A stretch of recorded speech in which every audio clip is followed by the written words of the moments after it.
ওই বন্ধু ওই যে আলামিন ওরা তুই কিছু কইস না আমি কম। ঠিক আছে। হে বন্ধু ওই বন্ধু আঙ্গো ক্লাসে চমকির কথা মনে আছে? চমকির লগে আরে বেটা চমকির কথা মনে থাকবো না মানে? এই চমকির লগে তো খেলতে খেলতে এই পর্যন্ত বড় হইলাম। আরে আরে আরে বেটা চুপ। আরে আরে আরে আরে তুমি কি লুচ্চা কম? তুমি কম করছো? বাথরুমে যা ধরা খাইছো তোমার কে বাঁচাইছে? আমি তো বাঁচাইছি। মামা চমকির কথা কি লেগে মনে করাইলে আমারে? দেখতে যা সুন্দর। আরে মামা, ভাই আরে বেটা চুপ থাক ভাই, বিশ্বাস করবা না ভাই, কি সুন্দর আছিল পুরা ক্লাস 8 ও একলাই মাথায়। আরে মামা এই বেটা চুপ থাক, বাথরুমে ধরা খাইছো শরম করে না তোর? আরে ভাই আমি যাই ছুটাই লইছি।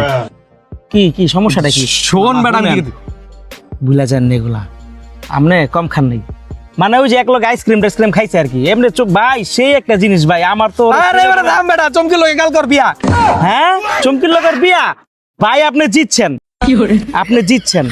কে লেগে জিতছেন জানেন? এই চমকি আমি স্কুলে যখন আইতো পুরা বোরকা পরাইতো, হিজাব টিজাব লাগায়, মানে কি কয় না কয় যে আপনি যাবে ওর চেহারা বন্ধু দেয় নাকি কোনোদিন আমরা। আপনি জিতছেন ভাই, ওর মতো মাইয়া আঙ্গু স্কুলের ভিতরে আর একটা বাসিল না। আয় বন্ধু আয় আয় বোন, আমি তোরে বুঝাই কইতাছি। তুই আবি না আমার বিয়া। বন্ধু কই না তো তুই আমার কথাটা। কাম সারছে রে কি কে বাবার বাবা এলাকা সারি।